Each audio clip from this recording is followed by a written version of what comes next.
আট্টসির হুজুর গরু ভালোবাসে, ওই গরুর পিছে থাকে মানুষ, সামনেও থাকে মানুষ। রশি ধরে যখন নিয়ে যায়, লোকজন পিছন থেকে বলে কই যান ভাই? গরু তার কথা কয় না, মানুষটা কয় ভাই আট্টসি যাই। জোরে বলেন মারহাবা। এখন উনি যায় বাজারে যায়, কয় দেখলাম ওই রুহুল আমিন সাহেব, জালালি সাহেব, ওবায়দুর রহমান জালালি সাহেব একটা গরু নিয়ে আট্টসি যায়। হুজুর কয় মানুষ, আমি আট্টসির দরবারটা গরু দিয়া পরিচয় করাইছি। জোরে বলেন মারহাবা। আজকে বলে মুসলমান শুধু কত মানুষ কত কথা বলে, ওই বাবুর মায়ের পেটে ব্যথা হলো মনে আসেনি? হুজুর তখনও আসে নাই। ওই কাশ্মীরি হইয়া, ভারতবর্ষ হইয়া, কেবলাজান হুজুর এনায়েতপুরের জমিন দিয়া, পাবনা জেলা দিয়া, শেরপুর জেলা দিয়া মুসলমান কুষ্টিয়া হইয়া আসলেন আট্টসির জমিনে। অমুসলমান রাজবাড়ি হইয়া ফরিদপুর জেলা একটা অজাগা, যেখানে কোনো মানুষের সমাগম নাই, একটা মুসলমান যেখানে কোনো মুসলমানদের অস্তিত্ব নাই, সেই জায়গা কেবলাজান হুজুর আসলেন। বাবুর মা আগে রাত্রে স্বপ্নে দেখলেন একজন দাড়িওয়ালা টুপিওয়ালা একজন মানুষ, একজন যুবক, তার হাত থেকে যদি একটু পানি পান করতে পারো, তার হাত থেকে যদি একটু পানি খাইতে পারো, আল্লাহ তাআলা চিরতরে তোমার পেটের ব্যথা মুখ মাফ করে দিবে। জোরে বলেন মারহাবা। আর একটু জোরে বলেন। আল্লাহর ওলি আট্টসির হুজুর কেবলা, আমার কেবলাজান হুজুরের নামটা আমরা অনেকেই বলি না, আবার বলি আমার কেবলাজান হুজুরের বাবা, আমার হুজুরের নাম হলো খাজা হযরত মাওলানা শাহ সুফি খাজা আল্লামা হাসমতুল্লাহ ফরিদপুরি। বাবার নাম হলো আলিমউদ্দিন। জোরে জোরে চিল্লায় বলেন মারহাবা। আর একটু জোরে বলেন। খাজা মাওলানা আলিমউদ্দিন সাহেব আমার হুজুরের বাবার নাম। মুসলমান শুনে নেন, এ মুসলমান, নামটা আমি আপনাদের বলে গেলাম। এখানে অনেকে আবার বলেন, যখন খাজা বলে ও মুসলমান, এখানে মুজাদ্দিদি সাহেব নকশা ফরিদপুরি নকশাবন্দি মুজাদ্দিদ কুদ্দুসের রুহুল আজিজ। এখন বলে হুজুর, এ মুসলমান শুনে নাও, এটা অনেকেই বুঝতে পারে না, কয় হুজুরের নাম কই? আমার বাবা জানেন নাম হলো খাজা হাসমতুল্লাহ ফরিদপুরি। উনি আসলেন যখন জগতের মধ্যে, বাবুর মা আগে রাত্রে স্বপ্নে দেখলেন মা গো, তুমি একটু পানি, তার হাত থেকে যদি পানি খাইতে পারো, আল্লাহ তাআলা চিরতরে তোমার পেটে ব্যথা মাফ করে দিবে। বাবুর মা এই খবর যখন রাত্রে শুনলেন, সকালবেলা খবর আসলো একজন ইয়ং ম্যান, একজন বুজুর্গ মানুষ, মুখের মধ্যে ছোট ছোট কিছু দাড়ি আছে, সাদা পাঞ্জাবি গায়ে, টুপি মাথার মধ্যে, একজন যুবক এই জমিনের মধ্যে আসছে। খবর শুই না বাবুর মা সকালবেলা বাবুরে বললেন, বাবুরে যা দেখে আয়, ওই লোকটার কাছে যাক। ওই লোকটার নাম কি? বাবুর মার স্বপ্নে দেখা দিছে, মা গো, ওই ফকির লোকটার নাম হলো খাজা হাসমতুল্লাহ। জোরে জোরে চিল্লায় বলেন মারহাবা। আর একটু জোরে বলেন। আমার ভাইরা, আমার বন্ধুরা, বাবুর মা কি করলেন? বাবুকে সকালবেলা ডাকতে বললেন, বাবুরে যাও দেখে আসো ওই লোকটার চেহারা এইরকম কিনা, এইরকম সাদা কাপড় কেন, না নামটা শুনে আসবা। বাবু চলে আসলেন। আসে হুজুর দেখি একটা জমিনের মধ্যে ফাঁকা জায়গা, ওই যেখানে আপনার ওই আটচালা। ও মুসলমান শুনে নেন, খাবার মাঠের এই পাশে ছোট্ট একটা সোনের ঘর আছে। আমার পুরন জাকের ভাইরা যারা আছে তারা দেখেছে হুজুর পাক নিজ হাতে যেটা বানিয়েছিলেন। ও মুসলমান, তৎকালীন জামানায় 4 টাকা বা 5 টাকা দিয়ে ঘরটা বানানো ছিল না মুসলমান, আস্তে আস্তে এরিয়া হয়েছে, সন্ধে বানানো ছিল।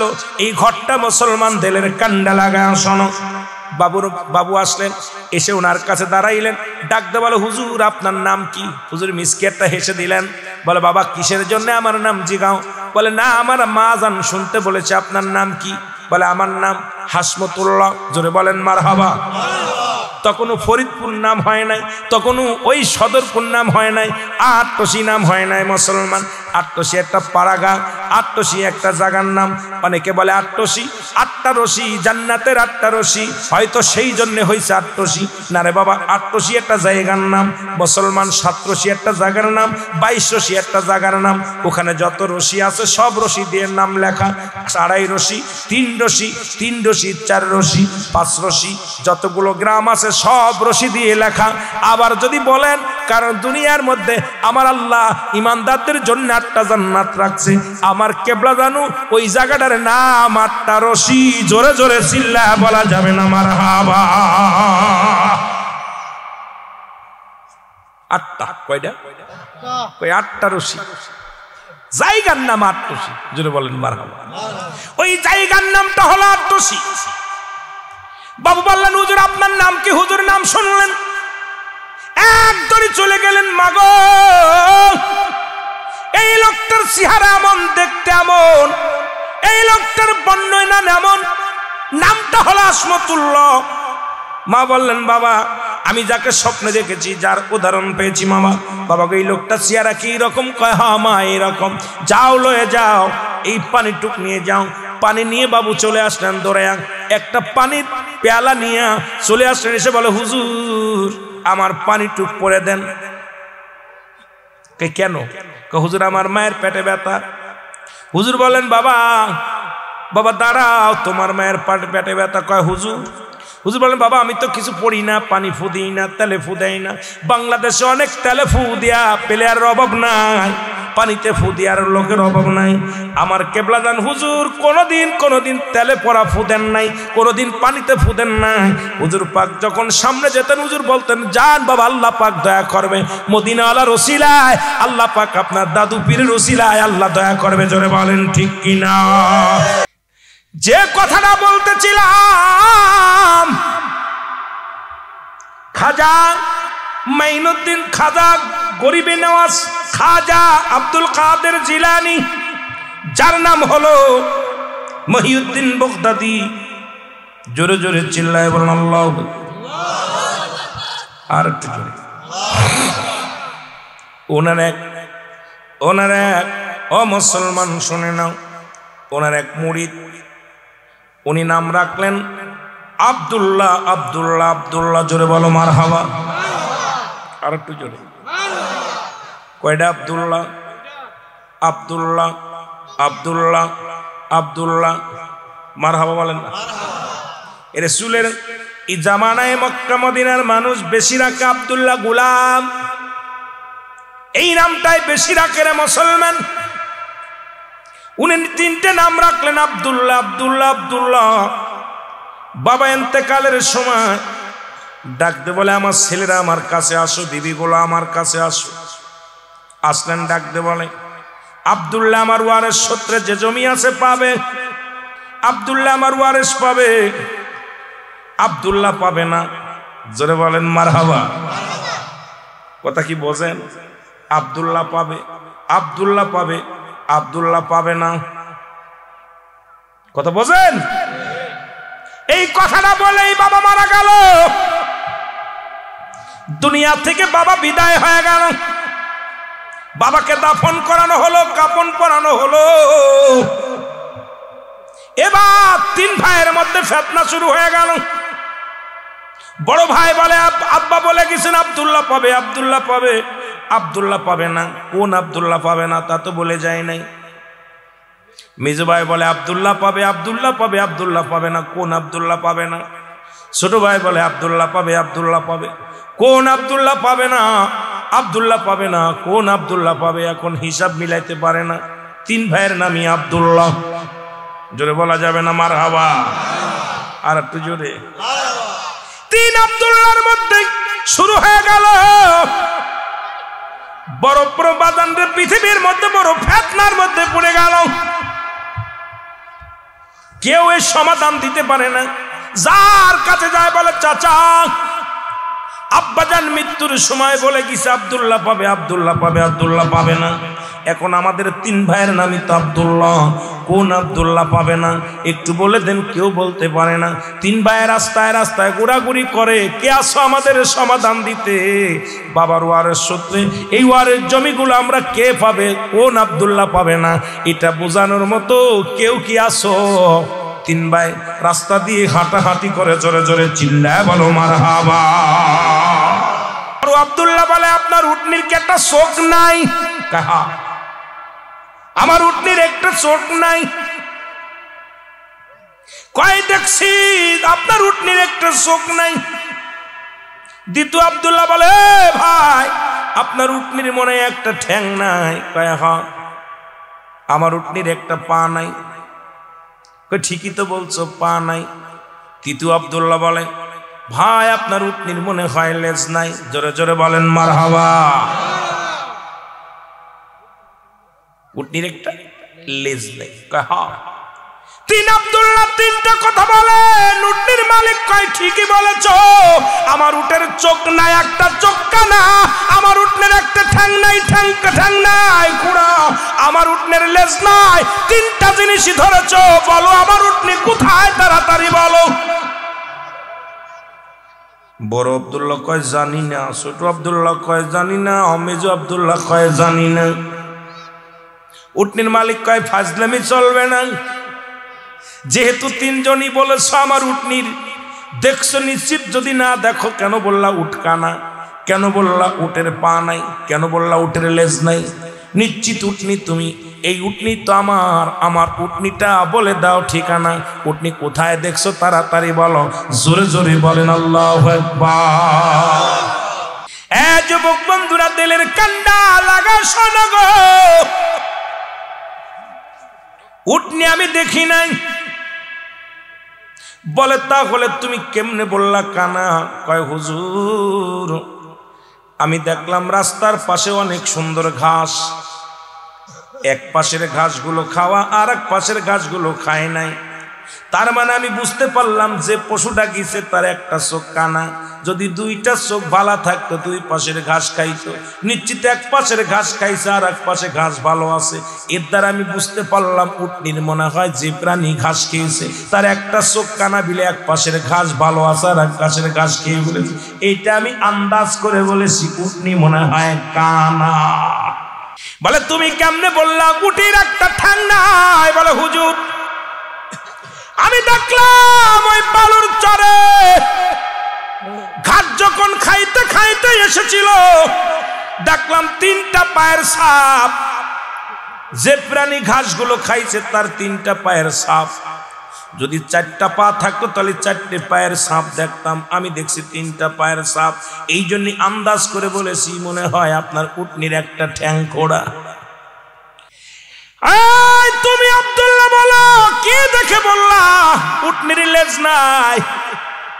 হুজুর দেখলাম উটনি পায়খানা করেছে, ওই পায়খানাটা ভাঙ্গে নাই, যেখানে আসতো সেখানে আস্ত আস্ত পড়িছে। তার মানে আমি বুঝলাম যদি লেজ থাকতো লাড়া দিত পায়খানাটা ভেঙ্গে যেত। সুতরাং ওই যে বিষ্টমী যে পায়খানা করছে ওটা ভাঙ্গে নাই। ইয়া দ্বারা বুঝতে পেরেছি নিশ্চিত উটনির লেজ নাই। লেজের নাড়া খাইলে গোবর ভেঙ্গে যেত, গোবর যেহেতু ভাঙ্গে নাই।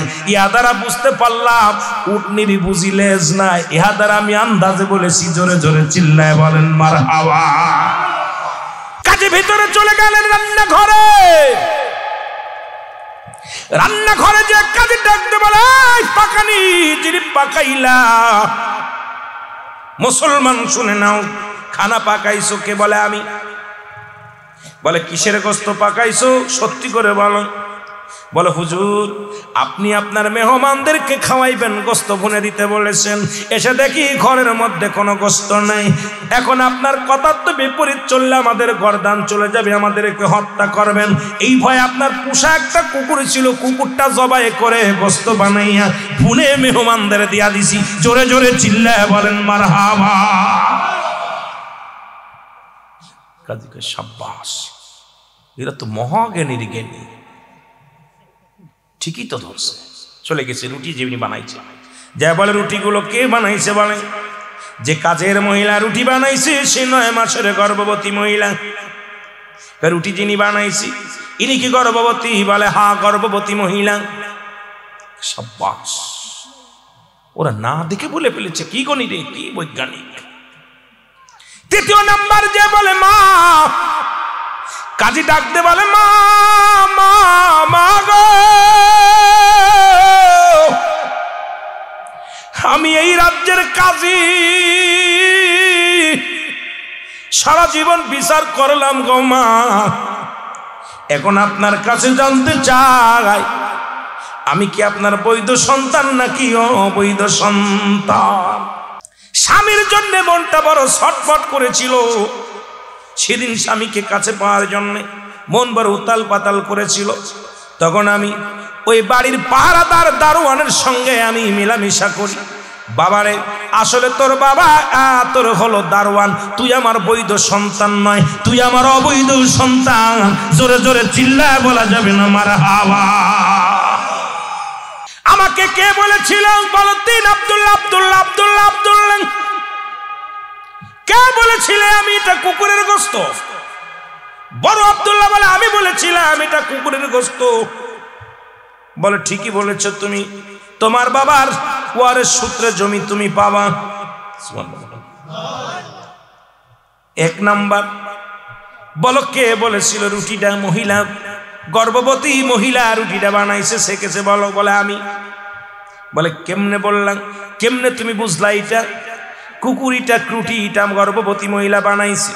বলে হুজুর, রুটিটা দেখলাম এক পাশে মোটা এক পাশে পাতলা, কারণ ওই মা জননী ওই সামনের দিকে মোটা করেছে, পিছনের দিকে মোটা রয়েছে, পিছনের দিকে মোটা রয়েছে। ওই গর্ভবতী মা ঠিক মতো বসতে পারে নাই, নিচের দিকে দেখতে পারে নাই। আবার রুটিটা যখন আগুনে সেকছে, এক পাশ সুন্দর পুড়ে গেছে, এক পাশ পুড়ে গেছে, আর এক পাশ কাঁচা আছে। এ দ্বারা বুঝতে পারলাম রুটিটা যখন খোলার পরে ভাসতে গেছে, গর্ভবতী মা ঠিক মতো দেখতে পারে নাই, এই জন্য এক পাশে রুটি কাঁচা আছে, আর এক পাশে রুটি ভাজা হয়ে গেছে।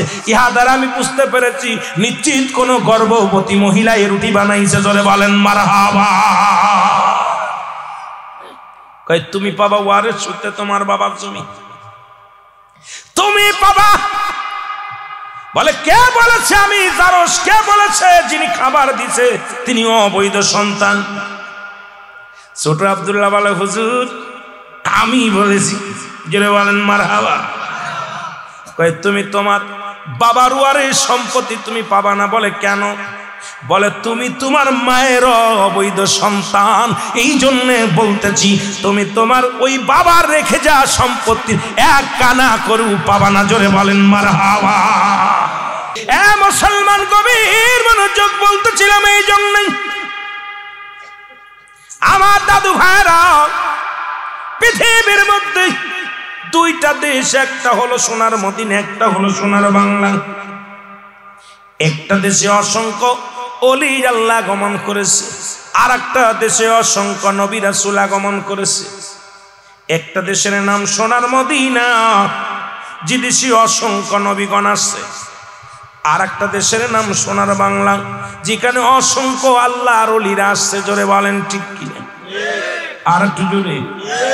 এই পৃথিবীর মধ্যে সেই ধারাবাহিকতায় জামানার মহান ওলি খাজা বাবা সৈয়দ আল্লামা ফরিদপুরি, যাদের কথা আল্লাহ বলে আলা সাবধানিন্না, নিশ্চয়।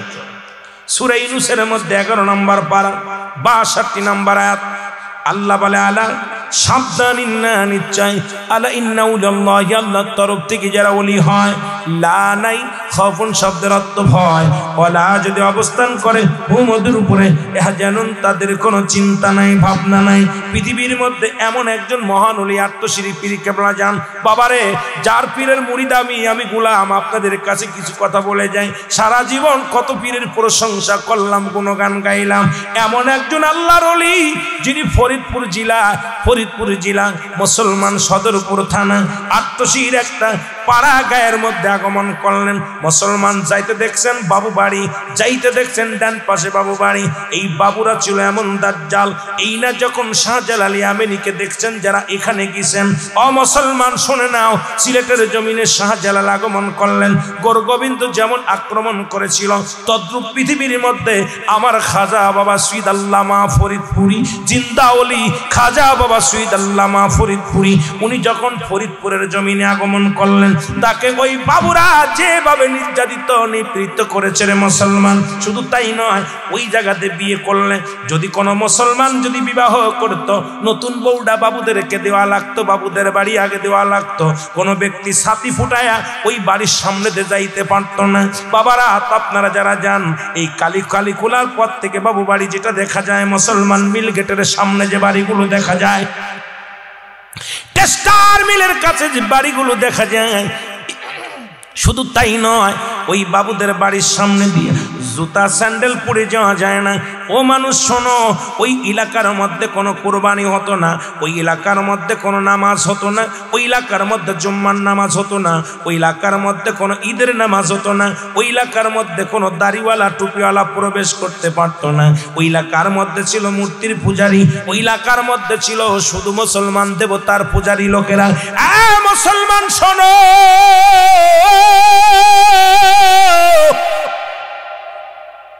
জামানার মহাইমাম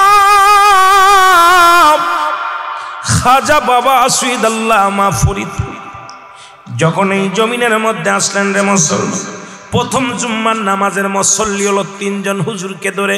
হুজুর হলো ইমাম, 2 জন হলো মুসল্লি, মোট 3 জন। বাজানীদের জামাতের মুসল্লি হলো 3 জন। সেখান থেকে একটা মসজিদ করা হয়েছে। আজকে যারা কয় আট্টসি শিরিক চলে, আট্টসি বেদাত চলে, আট্টসি শিয়া সম্প্রদায় চলে, আল্লাহর কসম করে বলি রে মুসলমান, আট্টসি একমাত্র দরবার যে দরবারে শিয়া বিরোধী আন্দোলন চলে রে মুসলমান, যেখানে আমরা শিয়াদের বিরুদ্ধে সংগ্রাম করে আলোচনা করি, যেখানে শিয়াদের বিরুদ্ধে কথা বলা হয় আট্টসির আলেম ওলামা, যেখানে কেবলাজান হুজুর সারা জীবন শিয়াদের বিরুদ্ধে কথা বলে গেছেন, যেখানে আমরাও কথা বলি।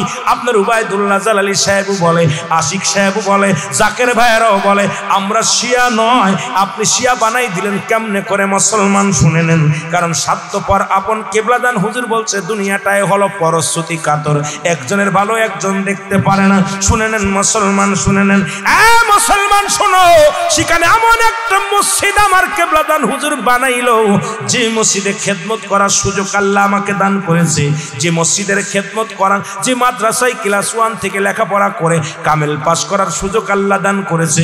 যদিও জ্ঞানী গুণী বড় নয়, তবু তো ডিগ্রি নিছি, একাধিক ডিগ্রি অর্জন করেছি। মুসলমান শুনে নেন, সেই দরবারে এখন এমন একটা মসজিদ আমার কেবলাদান হুজুর করেছে, যে মসজিদে 1 লক্ষ মানুষ একবারে নামাজ আদায় করতে পারে। জোরে জোরে চিল্লায় বলা যাবে না মারহাবা। বন্ধু, এই জমিনের মধ্যে বাবুর মায়ের পেটে ব্যথা হলো। দুনিয়ার কোন ডাক্তার কবিরাজ ওষুধ দিয়ে সারতে পারে না। আজকে কিছু কেরামতি বলে যায়, কাজে লাগবে রে মুসলমান আমার জাকের ভাইয়েরা, কারণ আপনাদের সবসময় তোর সুযোগও আসে না, কথা বলার সুযোগ পায় না। আজকে কিছু কথা আপনাদেরকে যারা জাকের ভাইয়ারা আছেন, কেন এত দূরে সিলেটের 360 জন আউলিয়া থাকতে আপনারা এত পথ মেরে কেন আপনারা গেলেন আট্টসির জমিনে? আমার পীর তো কোনোদিন আসে নাই, সব পীর তো বাড়ি বাড়ি কোনো পীর যায়। আমরা যেমন বাড়ি বাড়ি দাওয়াত খাই আর টাকা কামাই, ওয়াজ করি, আমার পীর তো কোনোদিন এই শ্রীমঙ্গলের জমিনে আসে নাই, আমার পীর তো কোনোদিন সিলেটের জমিনে আসে নাই। বাবা মধু যেখানে ভ্রমর সেখানে গান গাইতে গাইতে যায়, মধু কোনোদিন ভ্রমরের পাশে দৌড়ায় না, মধু কোনোদিন মাছির পাশ দৌড়ায় না। মাছিগুলো গুনগুন করে গান গাইতে গাইতে মধু সংগ্রহ করে। জোরে বলেন ঠিক কিনা? এরা পৃথিবীর মধ্যে একমাত্র কিয়ামতের ময়দানে বিচার হবে জিন এবং ইনসান। মারহাবা। জিন জাতি আর আমরা হলাম ইনসান, মানব এবং ইনসানের। এই মুসলমান শুনে নাও, জিন এবং ইনসানের বিচার হবে। আমার আট্টসি হুজুরের অসংখ্য মুরিদ আছে জিন। সুবহানাল্লাহ বলেন, আরো জোরে বলেন। আট্টশিতে গরু নেয়, কয় আট্টশি হুজুর গরুর পীর। এখন আপনারা আবার বলতেছেন মুসলমান শুনে নেন, আমার কেবলাদান হুজুর, আমার কেবলাদান হুজুরকে নিয়ে যারা কটাক্ষ করেন, আমি তাদেরকে বলে যাই আট্টশির হুজুর এই গরু দিয়ে আল্লাহ বলেন সূরা বাকারা, বাকারা শব্দের অর্থ হলো গরু, আর সূরা নাস, নাস শব্দের অর্থ মানুষ। আল্লাহ 114টা সূরা কোরআনের মধ্যে আছে কয়টা? কথা কন। নাম্বার 1 সূরার নাম কি? মিথ্যা নাই। বাকারা শব্দের অর্থ কি? বাকারা শব্দের অর্থ হলো গরু। কথা কয় না কেন? এ কথা কয় না কেন বাবা? আল্লাহু আকবার বলো রে। বাকারা শব্দের অর্থ হলো গরু। বাকারা শব্দের অর্থ কি? আরে কোরআনের মধ্যে প্রথম সূরার নাম হলো বাকারা। বাকারা শব্দের অর্থ হলো গরু। আল্লাহ গরুরে ভালোবাসে, প্রথম এটা নিয়ে আনছে গরুরে, 4 পায়ে বলদটা কে আনছে। এবার মানুষ, সূরা নাস, নাস শব্দের অর্থ হলো মানুষ।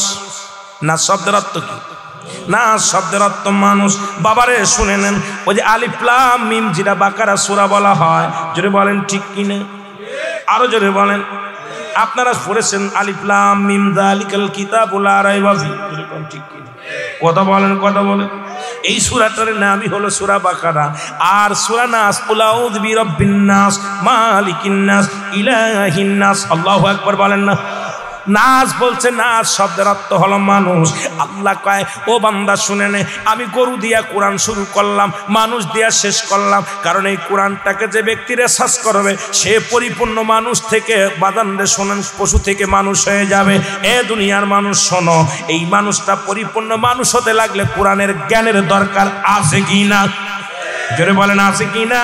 আর এই কোরআনটাকে কোনো ব্যক্তি রিসার্চ করলে সেই হয়ে যাবে মানুষ। যদি বলেন ঠিক কিনা? এ দুনিয়ার মুসলমান গভীর মনোযোগ, গভীর মনোযোগ।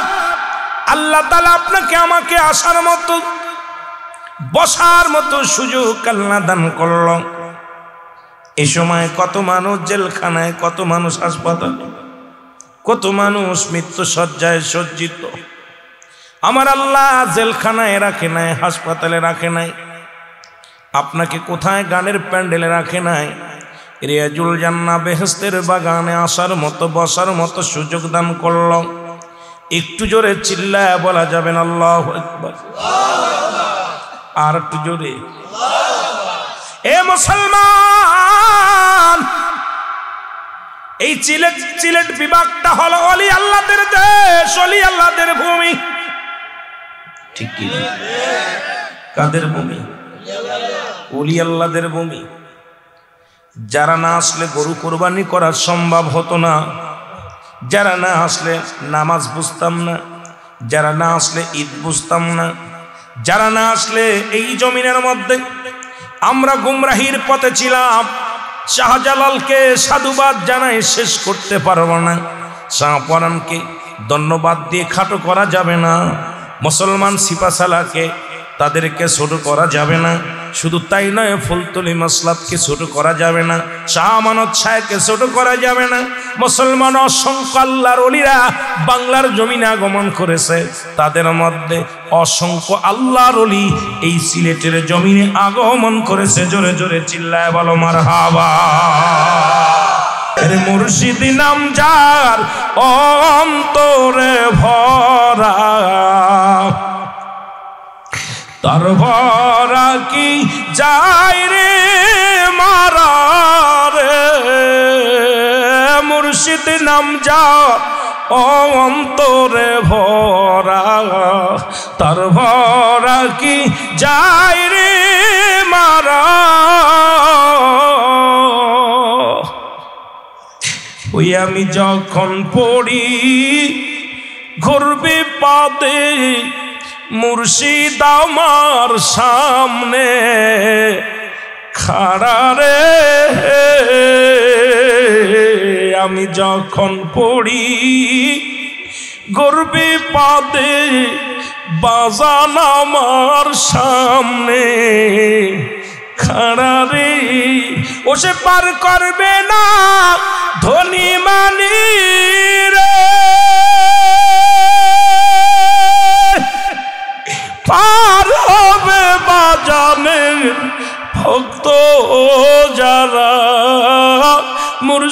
নাম যারম তুরে ভরা তার ভরা কি যায় রে মারা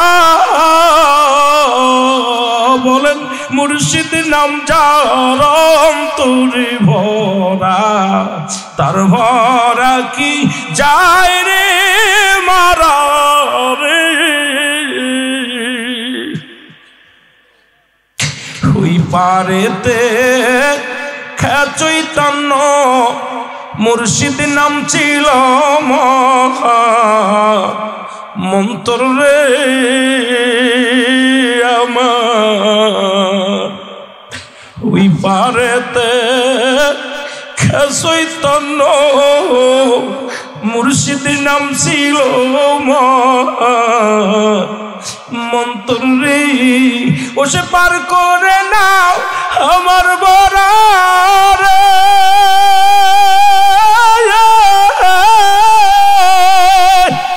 মুর্শিদ উঠছে তোমার ভাঙ্গানায় মুর্শিদ নাম যারম তুরে ভরা তার ভরা কি যায় রে মারা দয়ালের নাম যার অন্তরে ভরা তার ভরা কি যায় রে মারা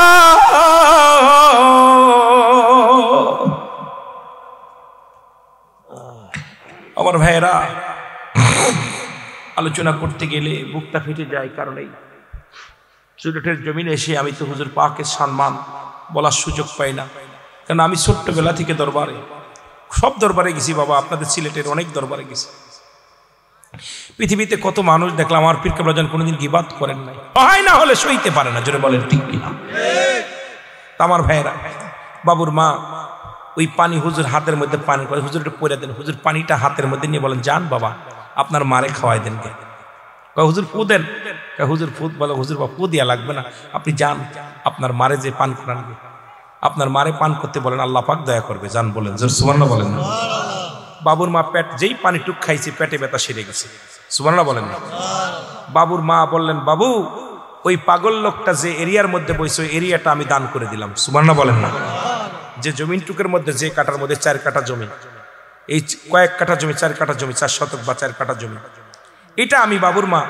আমি উনাকে অক্ষ করে দিলাম যে আমি এত ডাক্তার কবিরাজ দেখালাম আমার পেটে ব্যথা যায়নি আল্লাহর ওলি তার হাতের একটু পানি সেরে গেছে আর এই ফকির লোকটার কেউ যেন আঘাত না করে ফকির লোকটাকে যেন কষ্ট না দেয় এ বাবু আমি বলতেছি প্রয়োজন হলে আমরা এখান থেকে ছেড়ে চলে যাব তবু ফকির লোকটা যেন কষ্ট না পায় জোরে বলেন মারহাবা আর একটু জোরে বলেন দৌড়ে আসলেন বাবু আশিকা হুজুর আমার আম্মা বলছে আপনি যে জমিনটার মধ্যে বসে আছেন এই জমিনটা আজ থেকে আপনি ভোগ করবেন মারহাবা বলেন আরো জোরে আমার আম্মা জান বলছে আপনাকে দিতে সেই বাবুরা 1 টাকার বিনিময়ে প্রায় 100 বিঘে সম্পদ 1 টাকার বিনিময়ে কারণ তৎকালীন জামানায় হুজুরকে 1 টাকার বিনিময়ে সারা জীবনের মধ্যে সমস্ত যত সহায় সম্পত্তি প্রায় 300 বিঘে জমি ছিল এক ঘর দরজা দিয়ে সব হুজুর পাকরে একবারে লেখা দিয়ে গেছে হুজুর কিয়ামত পর্যন্ত আমাদের দাবি নাই এটা আপনার আহলে বায়াত আপনার জাকেরানরা যারা আসবে সবাই এটা ভোগ করবে জোরে বলেন সুবহানাল্লাহ এই যে মিল কারখানা যখন দেখলেন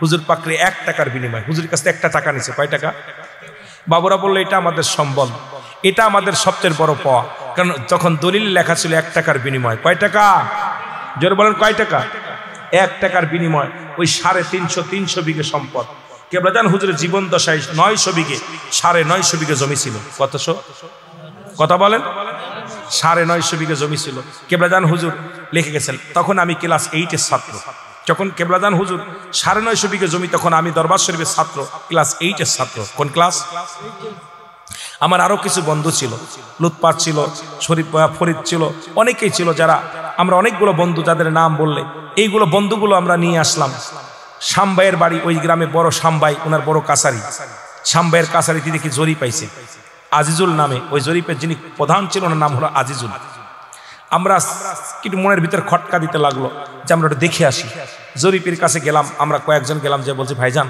আটটুসির জমি জমা কার নামে লেখা তখন উনি একটা মিসকে হেসে দিয়ে বললো আমি কত হুজুরের নামে বিরোধিতা করছি আমি চরমুনার মুরিদ ওই আজিজুল হক ছিল চরমুনার মুরিদ। ভালো করে লেখে নেন, এগুলো কাজে লাগবে। আপনাদের তথ্যগুলো জানা, অনেক তথ্য জানার দরকার। আজকে তো উড়িয়ে এসে জুড়ে বইছে বড় বক্তা।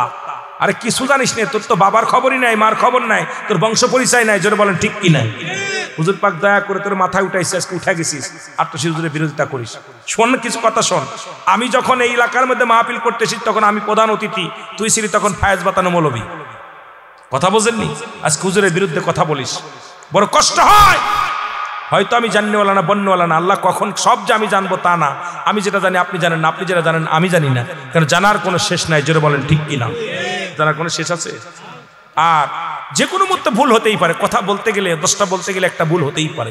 ভুলের উদ্যোগ কেউ নাই। কথা বলেন না কেন? ভুলের উদ্যোগ কেউ আছে ভাই?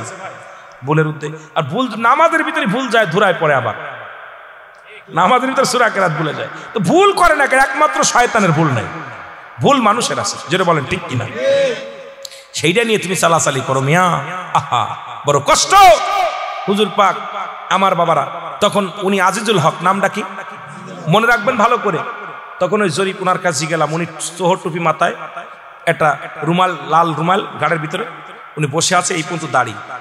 তো উনি কোনো ঘুষ টুস জরিপ করতে এসে, অনেক মানুষ ঘুষ টুস দিয়ে তো অনেক কাজ করে, উনি কোনো জরিপ করতে আসা, রেকর্ড করতে আসা, উনি ওই সব কোনো ওই সব দূর দূর অনেক চালু।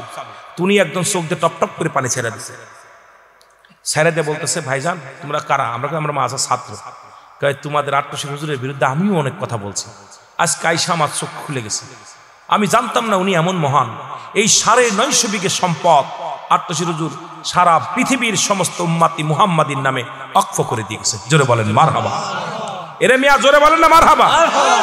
ওনার ছেলের নামে 1 শতক লেখে নাই, ওনার মেয়ের নামে লেখে নাই, ওনার নিজের নামে কোনো সম্পত্তি নাই।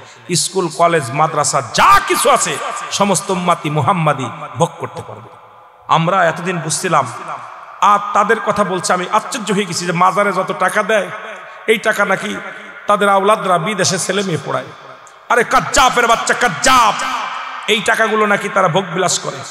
জানিস না, তোরা জানিস না, যেখানে 950 ছাত্র, এতিম ছাত্র, যেখানে 3 বেলা খানা খায়, কয় বেলা? ওই যে মাঝে দেখছেন না আপনারা, 900 ছাত্র, গ্রামের প্রায় 100 ঘর মানুষ দরবার থেকে খানা নিয়ে খায়, গরিব মানুষ। আমার হুজুর তো কোনোদিন ভোগ বিলাস করতে আসে নাই। হুজুর তো কোনোদিন ভোগ বিলাস করতে আসে নাই। তাদের আহলে বায়াতরা ভোগ বিলাস করতে আসে নাই। তারা যেটা কষ্ট করে সেটা আপনি দিয়ে দেন, এইটা বলে গরু ছাগল যা দেয় তারা খেয়ে ফেলে। নাউজুবিল্লাহ বলেন না। আপনি দান করে দিয়ে, যদি স্যাপ ফেলে দিয়ে কোনো ব্যক্তিকে কোনো কিছু দান করে সেটা আবার চাইলে, এর মতো কৃপণ ব্যক্তি দুনিয়ায় কেউ আছে? আপনি দিলেন একজনকে দিয়া, বলেন আমার দাও, দিয়া যদি একজনকে দিয়া যদি বাইরে কাড়িয়ে নেন, এখন আপনি গরু নিয়ে গেলেন, আমার গরু দাও, খাতি দাও, তোমার তাত্তা থেকে তুমি দিতে পারো না। জোরে বলেন ঠিক কিনা? আমার বাবারা, উনি কেঁদে কেঁদে চোখ ভাসালেন। ওনার সাথে ছিল আরেকজন নজরুল ইসলাম, উনি প্রধান ছিল জরিপ, ওনার নাম আজিজুল হক, আর নজরুল ইসলাম, আরো 3-4 জন, মোট 5 জন ব্যক্তি ছিল। উন্ডা বলল যে আমাদের ভুল, কান ধরছিল আমার সামনে, আমি গোলাম সাক্ষী কেবলাজান হুজুরের এই সাক্ষী, যে উনি বললেন কেমন উনি কেমন মহান, যে ব্যক্তি তার ছেলেদের কিছু দেয় নাই, মেয়েদের কিছু দেয় নাই, সমস্ত কিছু সবার সমানভাবে কি দিয়ে গেছে, ওয়াকফ করে দিয়ে গেছেন, যাকে ট্রাক্স সব কিছু, যে আমার ছেলেরা তারা দেখাশোনার দায়িত্বে থাকবে, আমার আহলে বায়াত।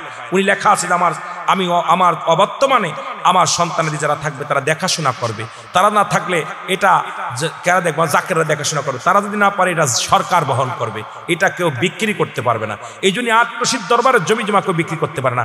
আমাদের বাংলাদেশ টেনিসের মাঠ, যেটা টেনিস স্টেডিয়াম নাম আছে বাংলাদেশে, ভালো করে লেখে নেন, টেনিসের একটা স্টেডিয়াম আছে, মাঠ, খেলার মাঠ, এটা আট্টশির হুজুর দান করছে। মারহাবা বলেন না? ভালো করে লেখে নেন। এই জমিটা যখন ঢাকাতে যে টেনিস মাঠ, টেনিসের ক্রিকেটের যেটা আপনার টেনিস মাঠ আছে, এই মাঠটা হুজুরের কাছে দাবি করলেন।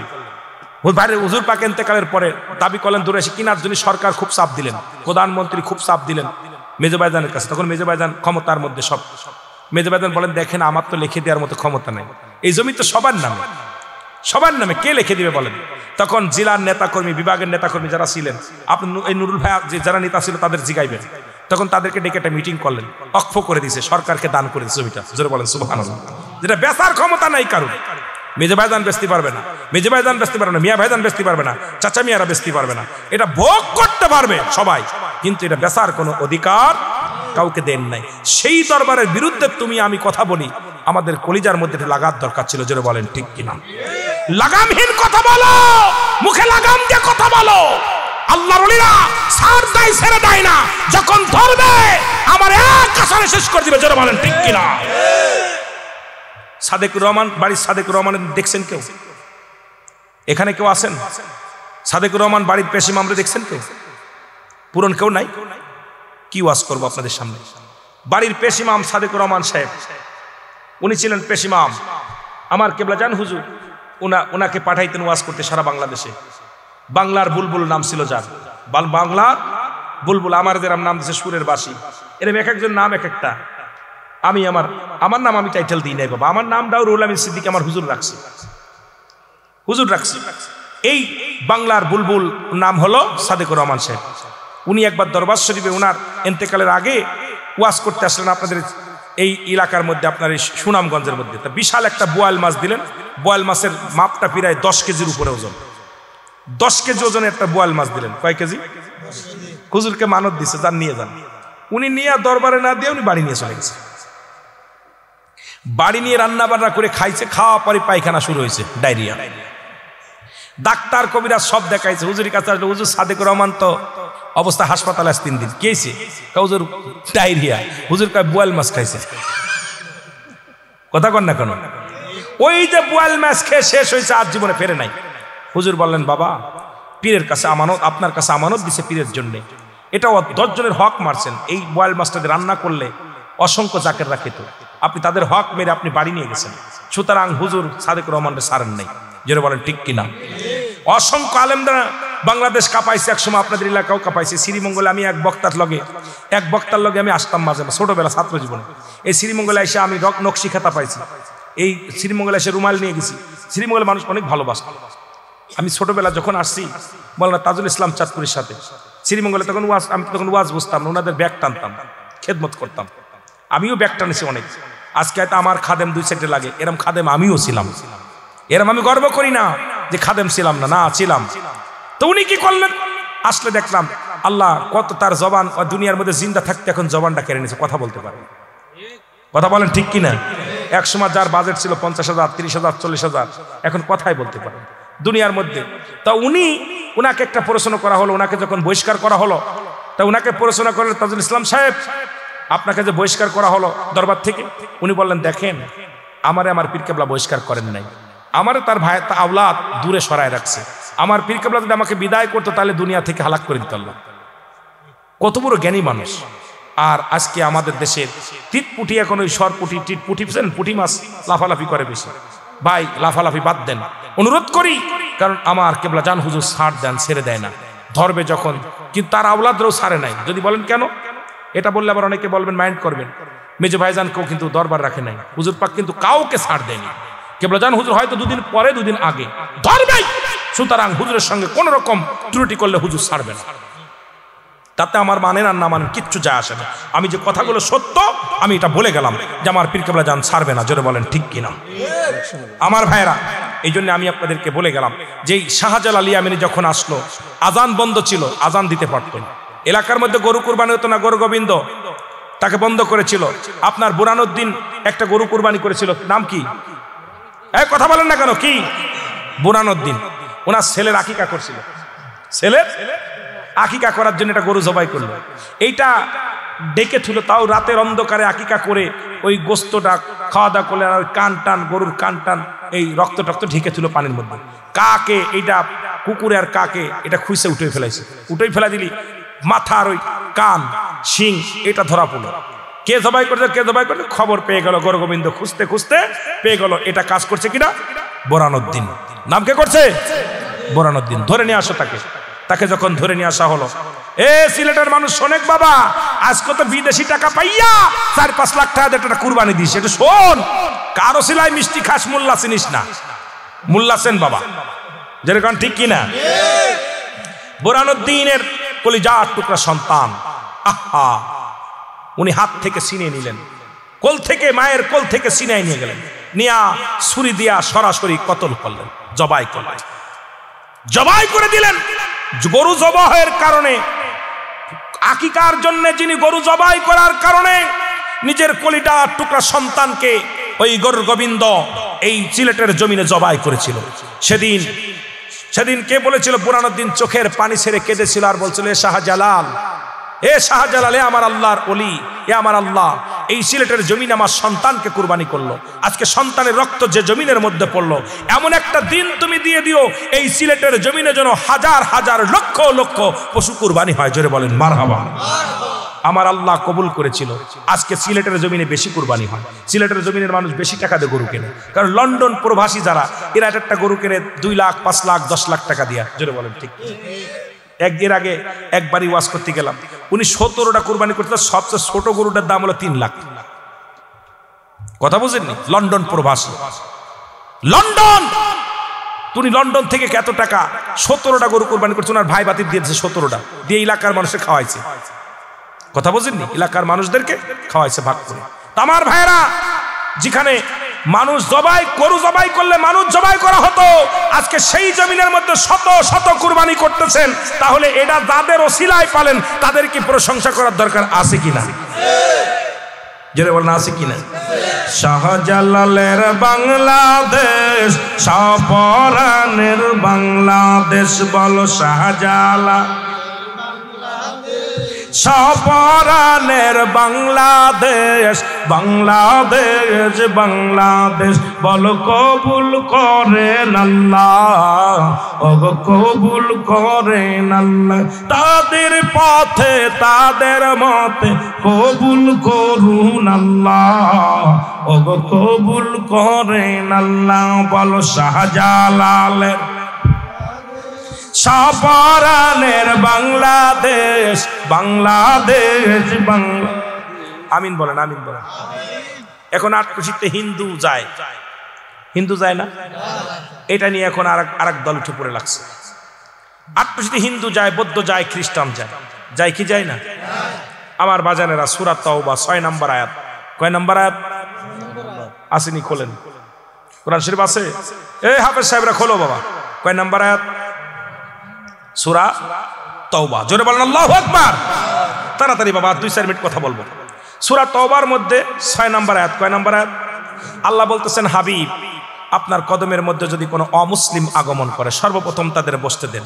তারা সাহায্য চাইলে সাহায্য দেন, তারা নিরাপত্তা চাইলে নিরাপত্তা দেন। যদি তারা নিরাপদ স্থানে পৌঁছায় দিতে বলে, আপনি পৌঁছায় দেন। ঘোষণা কার? জোরে বলেন, ঘোষণা কার? পাইছেন নি? পাইছেন? পড়েন, আপনি পড়েন। এই যারা বাংলা তরজমা কোরআন আছে পড়ো। আল্লাহ বললেন, হাবিব, আপনার কদমের মধ্যে যদি অমুসলিম যায়, তাদেরকে নিরাপত্তা দিতে। তাদেরকে কি বলছে? তাদেরকে নিরাপদ স্থানে পৌঁছা দিতে বলছে। তারা নিরাপদ যা চাইবে, সাহায্য চাইলে সাহায্য দিতে বলছে।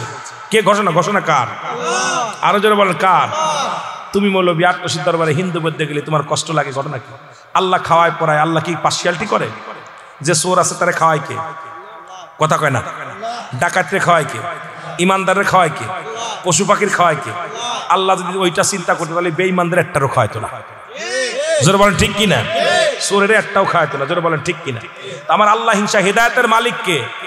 হেদায়েতের মালিক আট্টশীর হুজুর না। হেদায়েতের মালিক শাহজালাল আলী আমেনি নয়। হেদায়েতের মালিক ফুলতলি মাসলাদ নয়। হেদায়েতের মালিক বদরগঞ্জ নয়।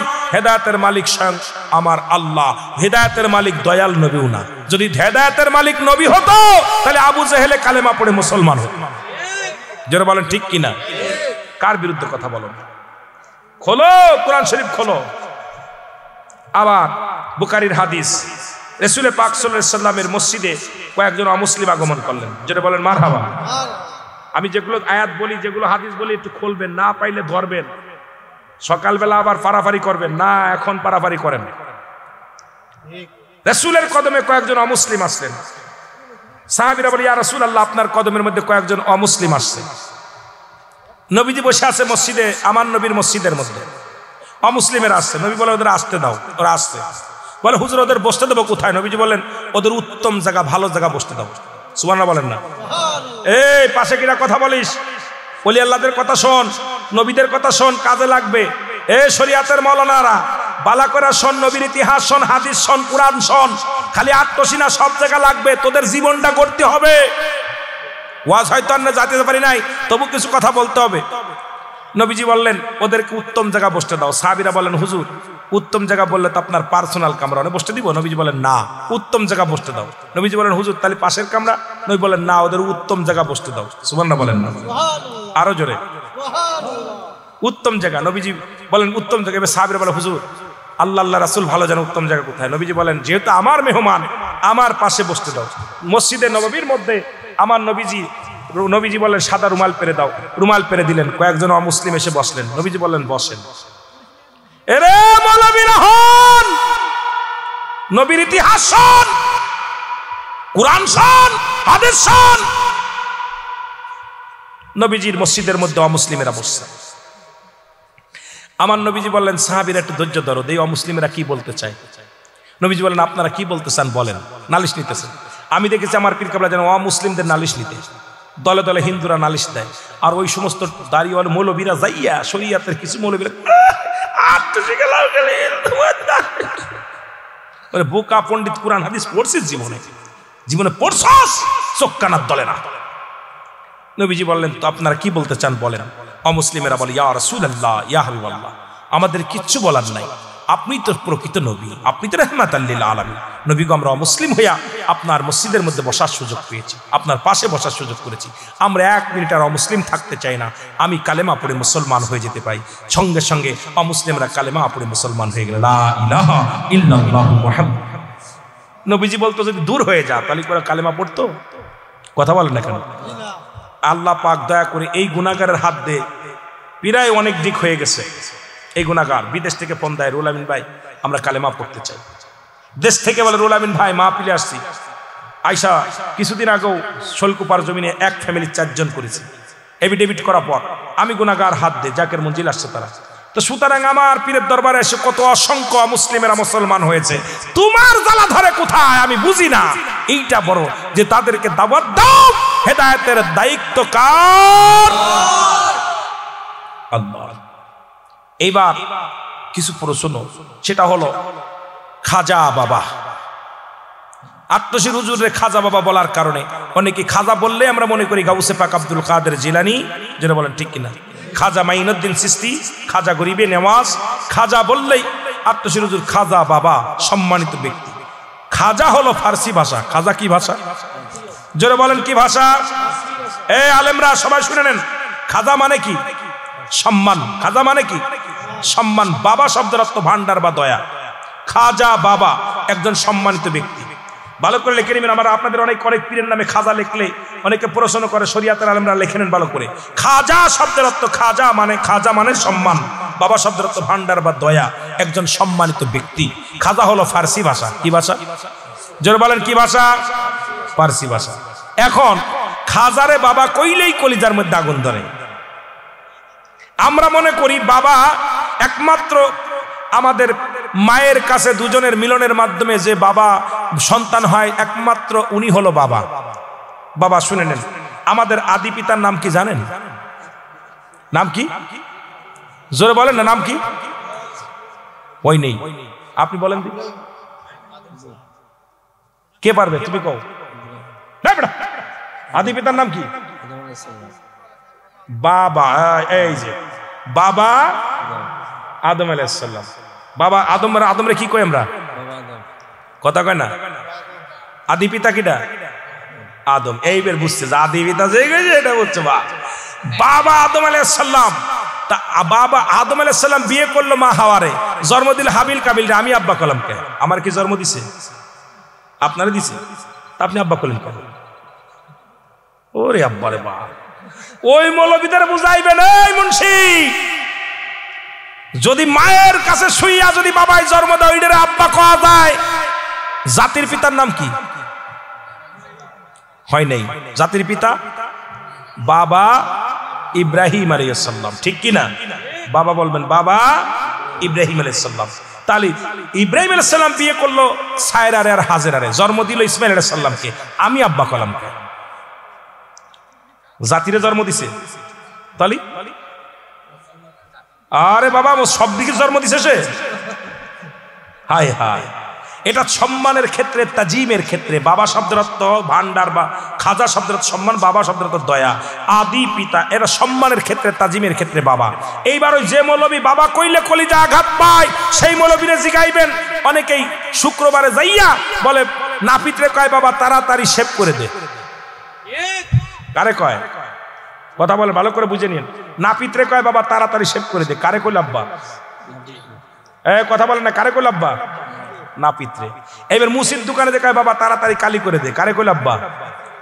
এবার যারা পান খায়, একটা জর্দার নাম আছে বাবা জর্দা। নাম কি? জর্দার আব্বা কইলে দোষ নাই, খালি পীরের আব্বা কইলে দোষ। কথা কয় না কেন? আমরা খাজা আরে বাবা বলি, পীরকে বাবা বলি, সেটা আমাদের কি রুহানি বাবা। তাদেরকে সম্মানের ক্ষেত্রে, তাজিমের ক্ষেত্রে বাবা বলি। রুহানি বাবা বাবা আদম আলাইহিস সালাম। আর আমাদের পিতামাতা যিনি জন্মদাতা পিতা, ওটা আপনাদেরও একজন, আমাদেরও একজন। জোরে বলেন ঠিক কিনা? জন্মদাতা পিতা একজন, যিনি একজনই হয় এই পৃথিবীর মধ্যে। এগুলো কেউ হয় কিছু পাওয়ার জন্য, কেউ পাওয়ার জন্য, কেউ হয় সম্মানের ক্ষেত্রে, তাজিমের ক্ষেত্রে। জোরে বলেন মারহাবা। আরো জোরে বলেন। আরেকটা হলো বিশ্ব অলি। বিশ্ব অলি হলো কেমনে? দুনিয়ার মুসলমান গভীর মনোযোগ, দাদু ভাইরা দিলের কান্ডা লাগা শোনো।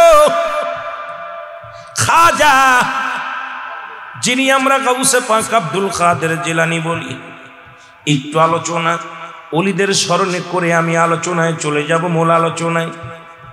বাবারে যারা তরিকাতের ভাইয়েরা বসে আছেন, শুধু শাইন শাহ নকশবন্দিয়া মুজাদ্দিদিয়া সত্য তরিকার মুরিদানরা বসে আছেন।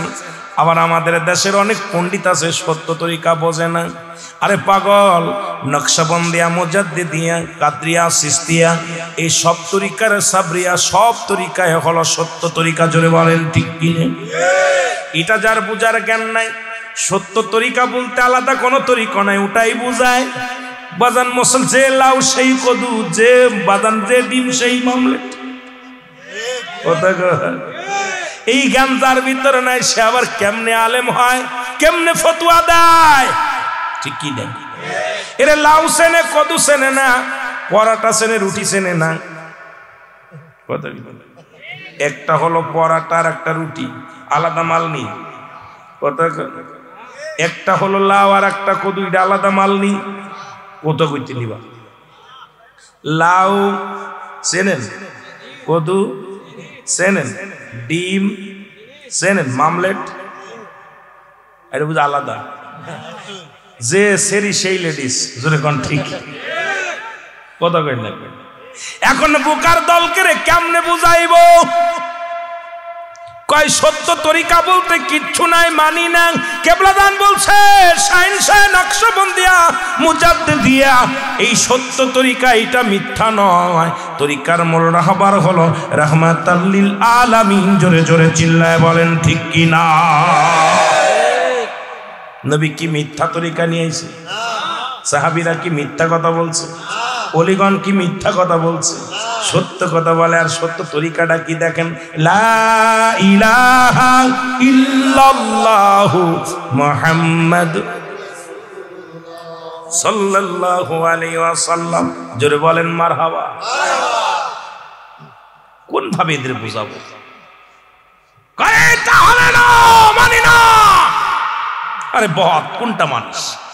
ওলি আল্লাহর কথাই তোর মানিস না। ওলি আল্লাহর কাছে মুরিদ হয়ে লাভ কি? মুরিদ শব্দের অর্থই হলো মরে যাওয়া, আত্মসমর্পণ করা। মরতে যদি না পারো, তোমার ভিতরে যদি এখনো তোমার আমিত্ব থাকে, সারেন্ডার না করতে পারো, পীর মুরিদি করে লাভ নেই। জোরে বলেন ঠিক কিনা? এত সহজ না পীর মুরিদি করা। পীরের কাছে বায়াত হলে ধৌতকারীর হাতে যেমন মুর্দা ব্যক্তি থাকে। দাদা ভাই মারা গেছে, কোথায় ময়লা, কোথায় আস্তে টোলা দেব উনি বলতে পারবে।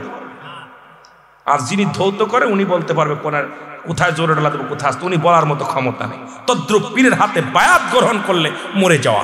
আপনার বলতে কিচ্ছু নাই। পীর যেভাবে খেলে সেইভাবেই খেলতে হবে, পীর যেভাবে রাখে সেভাবে থাকতে হবে, তাহলে পরে মুরিদ হয়ে লাভ আছে। জোরে বলেন ঠিক কিনা?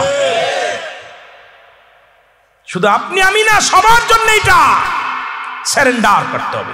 পুলিশের হাতে সারেন্ডার করা, সারেন্ডার করা। কিন্তু আমাদের দেশে দেখতেছি কিছু মানুষ পণ্ডিত বাবার চাইতে সন্তান বোঝা বেশি শিখে গেছে।